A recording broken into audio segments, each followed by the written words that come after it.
Okay,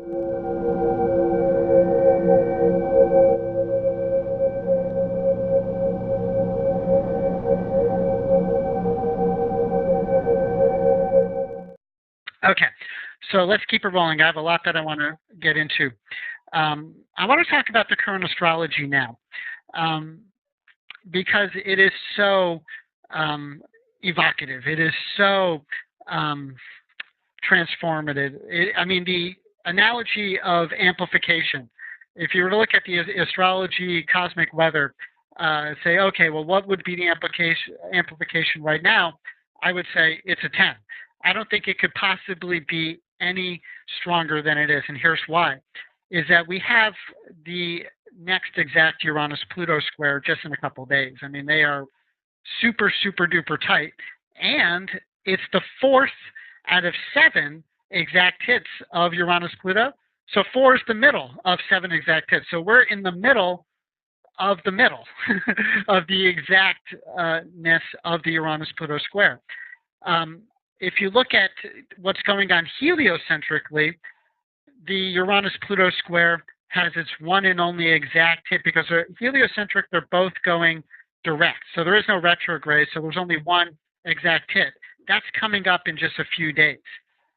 So it couldn't be tighter.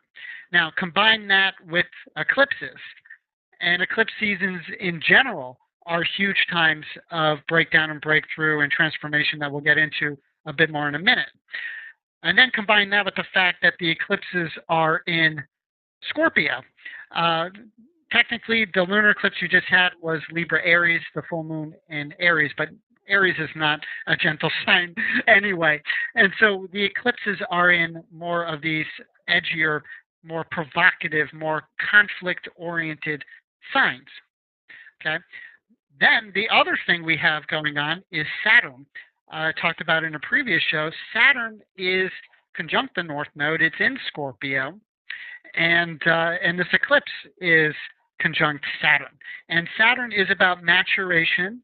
Saturn is about accountability. Saturn's about being grown up enough to go into the dark, as we've been speaking about so far in this show. So taking all those things together and throw in a Mercury retrograde for 3 weeks right now, when we're reviewing things, when the retrograde turns us inward and turns our mind more psychological into our inner process. And so that's only for 3 weeks, but it just happens to be right now as we're talking. So there's even a few other things that we can mention, but those are the big kind of bullet points of how huge this astrology is. So let's talk about eclipses now more in depth, because literally what we have going on is the moon obscuring the light of the sun, just as this image is portraying. It's a amazing sight. I mean, it's just a beautiful, striking type of thing to see up there in the sky. So the conventional view is that the sun is about the masculine and the moon is about the feminine.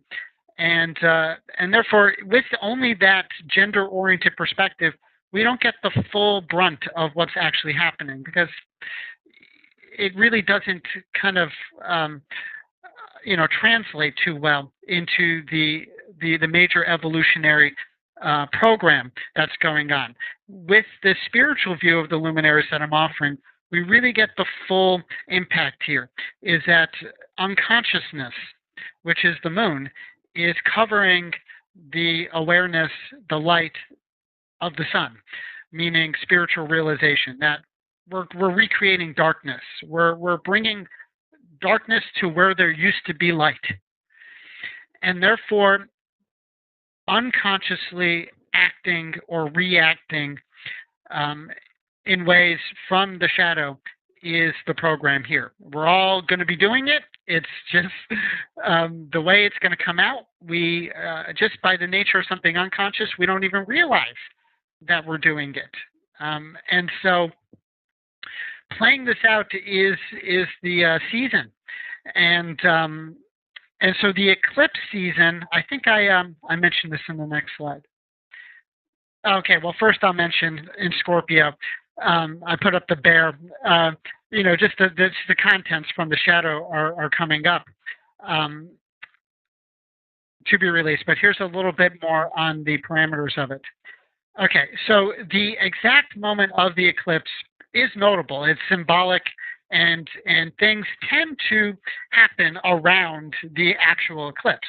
They are relevant, but that's not the only time that they're relevant. We have eclipses every 6 months, and so this is the energy that is being set off until the next set of eclipses, which is until next May around, are going to set off from 11 degrees Scorpio for this particular eclipse. So what is going on at 11 Scorpio? How does that impact your chart or anyone's chart or the U.S. chart or just in general? It becomes a very sensitive degree.